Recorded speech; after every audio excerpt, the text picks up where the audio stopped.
Not that long ago, I analyzed how Netflix's Daredevil uses the color yellow as a way to enhance its narrative elements. To summarize that article very briefly, I mentioned how tinting the entire first season of that show yellow was in an effort to A. Pay homage to Daredevil's original comic book costume, and B. Pay homage to Daredevil's tagline, "The Man Without Fear." Fear has a lot to do with his character, it motivates him, and it's also what criminals think of him. By tracing this same logic, I would actually make a similar argument with the film Batman Begins. Almost the entirety of the film Batman Begins, or at least all the scenes in Gotham, are tinted a deep amber yellow.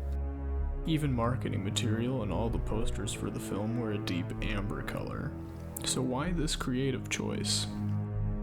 Much like Daredevil, I think it's a symbolic representation of fear. However, not fear in the sense of a motivating factor like the Marvel superhero, but also fear as the main villain Scarecrow's weapon of choice. The entire evil plot of Batman Begins revolves around Scarecrow attempting and succeeding to cover the entire city in a layer of fear gas. On top of fear being the main tool of Scarecrow, it is also something that Batman uses against criminals. Why bats? Lost away? Bats frightened me. This time my enemies shared my dread. Even more than Daredevil, fear is the main driving force of this film and Batman as a character. Thus, to reflect this, the coloring accents that narrative aspect.